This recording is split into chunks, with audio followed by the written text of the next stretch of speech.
Chapitre 19. 3 jours plus tard, Nishida arriva accompagnée d'une trentaine de ses amis pêcheurs venus assister au spectacle. Mince, qu'est-ce qu'on fait, Asuna? Nous aurions franchement préféré nous passer de toute cette agitation. Nous avions choisi cet endroit pour ne pas être dérangés, et voilà qu'une horde de curieux envahissait la place.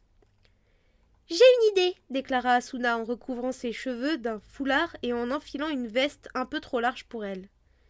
Oui, c'est parfait, tu as l'air d'une vraie paysanne.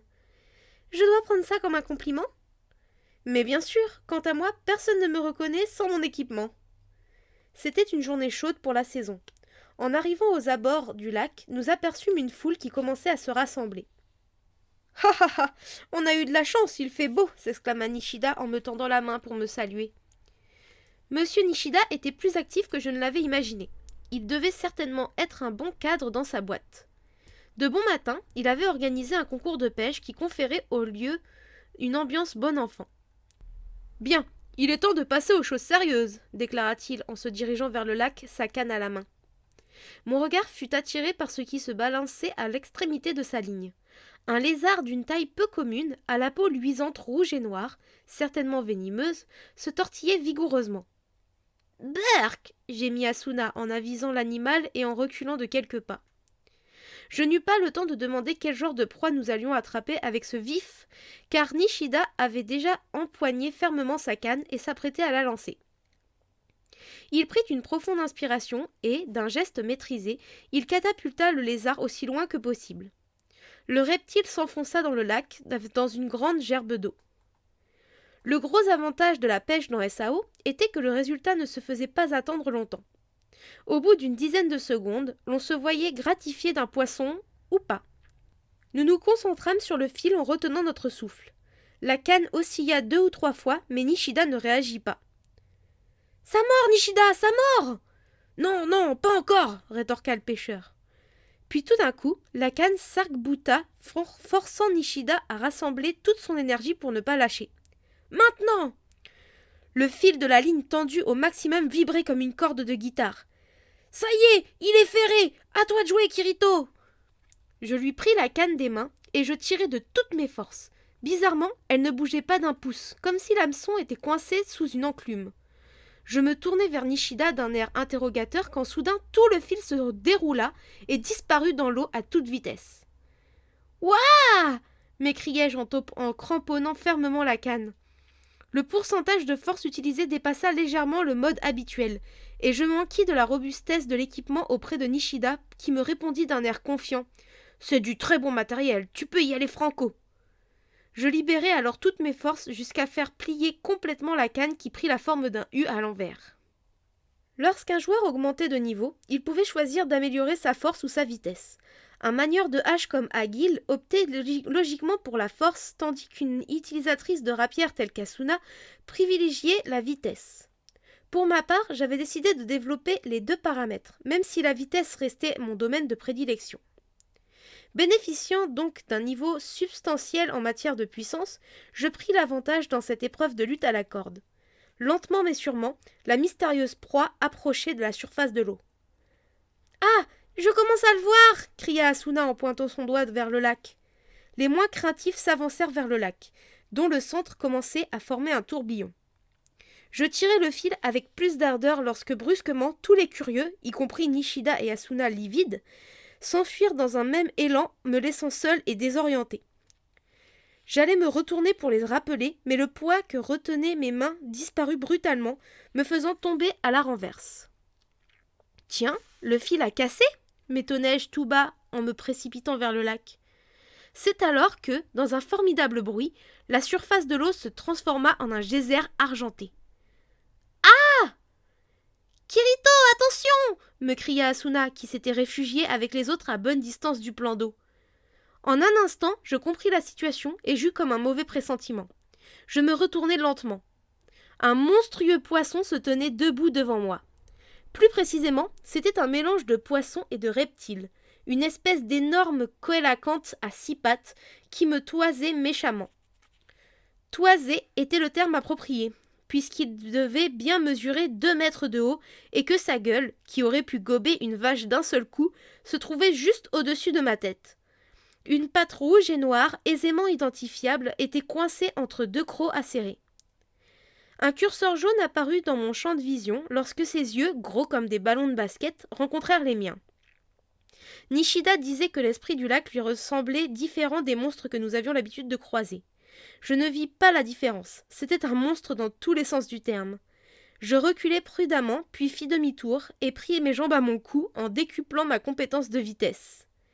Le gigantesque poisson poussa un rugissement tonitruant. « C'est pas juste, tu t'es enfuie toute seule !» protestai-je en arrivant à la hauteur d'Asuna. « On en reparlera plus tard !» hurla-t-elle en désignant le monstre qui s'était lancé à ma poursuite d'une démarche un peu maladroite, mais néanmoins rapide. « Oh, il court sur terre, c'est donc une sorte de Deepnust ?»« On s'en fout de ce que c'est ! Tirons-nous !» s'écria Nishida. « Kirito, tu as une arme ?» me demanda Asuna à mi-voix. « Non, désolé, pas sur moi. »« Bon, pas le choix alors, » dit-elle en se retournant vers le monstrueux poisson. Sous le regard stupéfait de Nishida et des autres joueurs, elle ôta le foulard qui couvrait ses cheveux et dégrafa sa veste, découvrant le fourreau de sa rapière étincelante qu'elle dégaina sans ciller. « Kirito, ta femme court un grave danger !» dit Nishida, visiblement inquiet. « Non, ne vous en faites pas, ça devrait aller. »« Mais qu'est-ce que tu racontes ? Comment peux-tu » Sans achever sa phrase, il saisit une canne des mains d'un de ses compagnons et se dirigea vers Asuna. Je m'empressai de le rattraper et de le tirer en arrière. Le monstre poursuivait sa course, la gueule grande ouverte, laissant entrevoir une mâchoire lestée d'un nombre impressionnant de dents bien acérées. Il bondit sur Asuna comme s'il voulait la gober, mais elle fut plus rapide et frappa l'animal vivement. Le coude propulsa dans les airs, fendant sa gueule béante d'un rayon lumineux. Certes, ce monstre présentait un aspect assez terrifiant, mais j'avais pressenti que son niveau n'était pas très élevé. Ce qui était somme toute assez logique puisque nous nous trouvions dans une zone inférieure et qu'il aurait été étrange qu'un puissant ennemi vienne perturber un petit concours de pêche. Après tout, SAO ne dérogeait pas aux règles en vigueur dans ce genre de jeu. L'affreux poisson s'affaissa lourdement au sol, laissant à Asuna l'opportunité d'enchaîner une série de frappes dignes de son titre d'éclair fulgurant. L'assistance médusée suivait la frêle silhouette qui assénait les coups successifs avec la grâce d'une danseuse de ballet. Je ne sais pas ce qui les fascinait le plus, la beauté d'Asuna ou son incroyable dextérité. Probablement un peu les deux. Lorsque la barre de PV du monstre lacustre vira enfin au rouge, Asuna se jeta en arrière afin de prendre de l'élan, puis le chargea en entraînant dans son sillage une constellation de lumière. Elle avait utilisé la technique de rapière appelée Flashing Penetrator. Ce choix judicieux lui permit de transpercer la bête de part en part dans un vacarme semblable à un bang supersonique. Une fraction de seconde plus tard, le monstre s'illumina avant de s'éparpiller en milliers de fragments. Devant un Nishida complètement ahuri, Asuna regaina sa rapière qui cliqueta en pénétrant dans le fourreau. « Éclair fulgurant, bien joué !»« Ce n'est pas juste, tu m'as laissé me débrouiller toute seule, » déclara Asuna malicieusement. « Tu ne vas pas t'en sortir comme ça, la prochaine fois tu m'offres le resto. »« On ne fait pas compte commun désormais ?»« Ah oui, c'est vrai. » Encore sous le coup de l'émotion, Nishida nous écoutait plaisanter joyeusement. Il finit quand même par cligner des yeux plusieurs fois avant d'ouvrir la bouche pour parler. « Incroyable, je n'en reviens pas. Vous êtes vraiment forte. N'est-ce pas trop indiscret de vous demander votre niveau ?» Asuna et moi, nous nous regardâmes d'un air entendu. La discussion prenait un mauvais tour. Il fallait faire diversion. « Ah, regardez !» s'exclama-t-elle. « Il y a un objet qui est sorti du poisson !» Elle tapota sa fenêtre et fit apparaître une canne à pêche argentée. C'était un objet rare que l'on ne pouvait certainement pas trouver dans le commerce. « Oh !» s'extasia Nishida, les yeux brillants. Tous les gens autour s'approchèrent pour admirer la chose. Et alors que je pensais qu'il n'y avait plus rien à craindre, un jeune joueur s'avança. « Hé, mais tu es Asuna de la confrérie des Chevaliers du Sang ?» s'écria-t-il avec un grand sourire. « Oui, c'est sûr, j'ai même une photo !» Ne sachant quoi répondre, Asuna recula de quelques pas. Son silence gêné ne fit qu'attiser encore plus l'excitation des gens. Incroyable! Quelle chance d'avoir pu voir de si près un combat d'Asuna à l'éclair fulgurant! Puis-je avoir un autographe? Le regard du jeune joueur roulait alternativement d'Asuna à moi, et il finit par demander, un peu troublé. Vous êtes marié? Notre pauvre sourire gêné déclencha aussitôt des murmures de désapprobation. Seul Nishida, qui semblait ne pas avoir tout saisi, continuait de s'extasier sur sa nouvelle canne à pêche. Notre lune de miel secrète avait duré à peine 2 semaines, mais nous ressentions beaucoup de joie d'avoir pu participer à cet événement si festif. Ce soir-là, nous reçûmes un message d'Heathcliff réclamant notre participation à la quête contre le boss du 75e étage. Assis au bord du lit, je regardais Asuna qui terminait de se préparer. Elle s'avança vers moi en faisant claquer ses semelles sur le sol. « Allez, ne fais pas cette tête !»« Mais ça ne fait que 2 semaines !» répliquai-je d'un air maussade. Revoir Asuna dans son uniforme rouge et blanc n'était pas ce qui me déplaisait le plus, et nous étions parfaitement en droit de refuser la requête d'Heathcliff. Mais c'était la fin du message qui me préoccupait davantage, puisqu'il mentionnait de lourdes pertes subies. « Allons au moins voir ce qu'il en est, » dit Asuna en me donnant une tape dans le dos. Je me levai lourdement et ouvris ma fenêtre d'équipement. J'endossai mon indéfectible manteau de cuir noir, me munis de quelques objets de défense et rengainai mes épées dans les fourreaux croisés dans mon dos. Il faut en convenir, c'est quand même cette tenue qui me te va le mieux. Je jetai un coup d'œil circulaire à notre maison en guise d'au revoir. Asuna se colla à mon bras et déclara. « On reviendra dès que tout sera terminé. »« Oui. » Sur la place du 22e étage, près du portail de téléportation, une silhouette familière portant une canne à pêche nous attendait. Nishida était le seul que nous avions prévenu de notre départ. Il proposa de nous asseoir un moment, car il désirait nous parler. Sincèrement, jusqu'à présent, les histoires de bataille et de progression dans les étages supérieurs ne m'intéressaient pas. Je ne me sentais pas concernée et j'avais même abandonné l'idée de sortir de là un jour. Je pense que vous le savez, mais l'informatique est un domaine en perpétuel développement. Ayant commencé très jeune à travailler dans cette branche, j'arrivais aisément à suivre son évolution, mais voilà, cela fait 2 ans que je ne suis plus dans la course et j'ai bien peur d'être désormais complètement dépassée. Donc, même si j'avais la chance de rentrer dans le monde réel, je ne crois pas que je serais capable de me remettre à niveau et de reprendre ma place dans mon entreprise. Je ne veux pas être un boulet pour les autres et je préfère largement rester ici et continuer à pêcher. Il se tut, et un petit sourire vint illuminer son visage ridé. Je ne savais pas quoi dire pour le réconforter. Je n'arrivais même pas à imaginer tout ce qu'il avait perdu quand il était entré dans le jeu. « Moi aussi, » déclara subitement Asuna. « Moi aussi, je pensais la même chose jusqu'à il y a quelques mois. Chaque jour écoulé me rendait folle.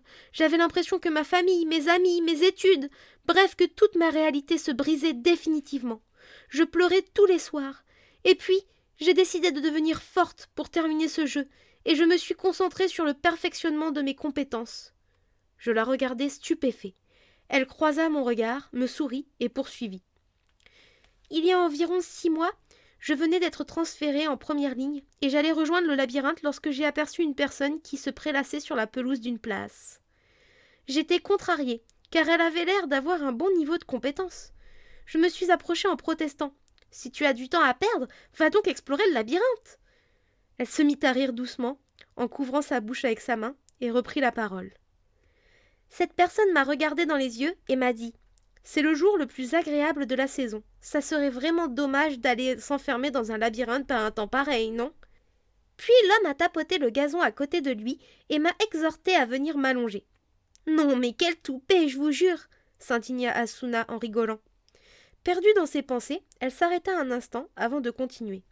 « J'étais sidérée. Il vit pourtant dans ce monde, ai-je pensé.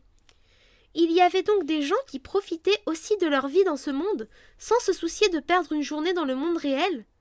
J'ai donc renvoyé mes compagnons de guilde, et je me suis étendue sur l'herbe. Le vent était si doux, si agréablement chaud, que je me suis endormie. Pour la première fois depuis bien longtemps, aucun cauchemar n'est venu troubler mon sommeil. Il était tard lorsque je me suis réveillée, et la personne à côté de moi me regardait tout étonnée. Cette personne, c'était lui, révéla Asuna en saisissant ma main. Tu sais, Asuna, Je ne pensais à rien d'aussi profond lorsque je t'ai dit ça, protestai-je un peu gênée. Je voulais juste faire la sieste. Je sais bien, tu n'as pas besoin de me le dire, rétorqua-t-elle. Elle sourit et se tourna vers Nishida, qui l'écoutait raconter son histoire avec attention. Après cela, chaque soir, je me couchais en pensant à lui et j'ai cessé de faire des cauchemars. Je me suis procuré son adresse pour pouvoir lui rendre visite, de temps en temps au début, puis chaque jour par la suite. J'étais amoureuse et heureuse. Il y avait enfin quelque chose de bon dans ce monde. Asuna baissa la tête, s'essuya les yeux avec ses mains gantées et prit une grande inspiration. Kirito donne tout son sens aux 2 années que je viens de passer ici. Il est la preuve que je suis en vie, et il me donne de l'espoir pour les jours à venir. C'était mon destin de mettre le nerf-gear sur ma tête et d'arriver ici. Je devais le rencontrer. Nishida, je suis certaine que vous aussi vous trouverez la signification de votre présence dans ce monde. Je sais parfaitement que tout ici est virtuel, constitué de toutes pièces à partir de données informatiques. Mais nos cœurs, eux, sont vrais. Alors, tout ce que nous éprouvons est bien réel aussi. Nishida hochait la tête et je remarquai ses yeux humides derrière ses lunettes. Moi-même, je faisais beaucoup d'efforts pour retenir mes larmes. C'est moi qui ai été sauvée, pensai-je. La raison de vivre que j'avais eu tant de mal à trouver, c'est ici que je l'ai découverte. Je vois, oui, c'est vrai, dit Nishida en regardant vers le ciel. Entendre tout ce que vous venez de dire est une précieuse expérience. Pêcher un poisson de 5 mètres aussi. La vie nous réserve bien des surprises, et je crois que je n'en ai pas fini avec elle. Il se leva avant d'ajouter. Ah, désolé, je vous ai retenu très longtemps. Maintenant, je suis sûre que s'il y a des gens comme vous qui combattent en haut, nous pourrons tous revenir rapidement dans le monde réel. Je ne peux pas faire grand-chose sinon vous encourager. Courage, oui, courage, dit-il en nous serrant les mains vigoureusement. À bientôt. Nous reviendrons, on se fera une virée ensemble, déclarai-je en pointant mon index vers le vieil homme en larmes. Nous échangeâmes une dernière poignée de main, et nous pénétrâmes dans l'espace vibrant comme un mirage. Transfert grands âmes! La lumière bleue qui voilait notre champ de vision effaça progressivement la silhouette de Nishida qui continuait d'agiter la main.